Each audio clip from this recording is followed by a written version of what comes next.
Néo-Gato, magasin de jeux vidéo.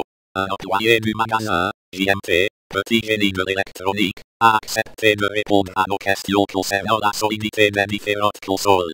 Voilà ici le fameux cimetière du bloc optique à Marseille. Donc ces blocs optiques à l'origine sont conçus pour donc émettre la lumière laser qui va se réfléchir sur l'OCD qui revient sur un détecteur laser qui donc détecte en fait les données qui sont présentes sur l'OCD et qui les transmet au reste de la machine, au reste de l'ordinateur pour être traité.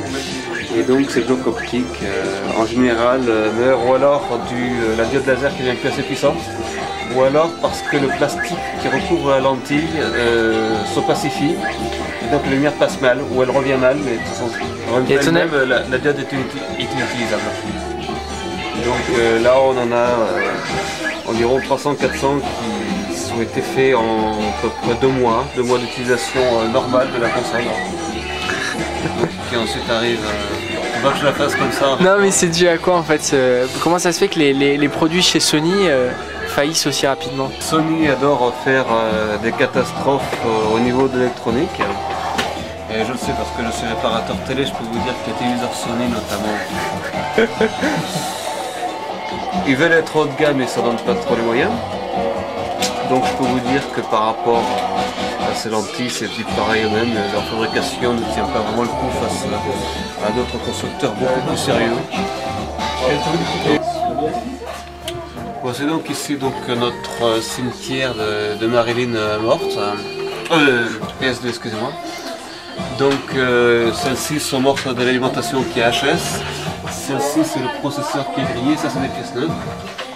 Et celle-ci c'est la carte logique qui est grillée. Donc c'est irréparable à cause des composants qui sont tellement fins qu'ils peuvent être plantés que par des machines. On ne peut pas les réparer humainement parlant, c'est trop petit. Donc on s'en sert pour les pièces, pour récupérer les connecteurs, pour récupérer les carcasses des fois. Quelquefois quand il y a aussi un peu d'or dans les circuits, par exemple dans les versions collector, il y a de l'or sur le circuit. Donc on récupère les cartes, on les fait fondre pour récupérer l'or. Et c'est à peu près tout ce qu'on peut en faire malheureusement, parce qu'on essaie de préparer les téléviseurs avec, ça marche pas, ça marche mal.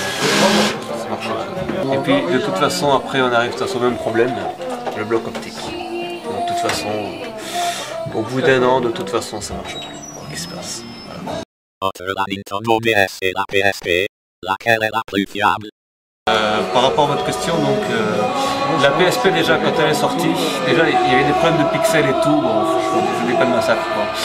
Alors que la DS, à part s'il y a un mec, par exemple un garçon quand il fait tomber la console, quoi, elle est crampette mais sinon pas vraiment de retour. Et vous avez eu combien de consoles de chez Sony à réparer depuis quelques années? Pour plein de pannes. Rien que pour les lentilles, depuis que c'est sorti, la PS2, depuis que c'est sorti, un bon millier là, depuis que c'est sorti, un millier. Et la concurrence? La concurrence, bon, je vous dis, pour la concurrence, honnêtement, on prend Xbox par exemple, je sais pas. Vous préférez quoi comme console plutôt? GameCube.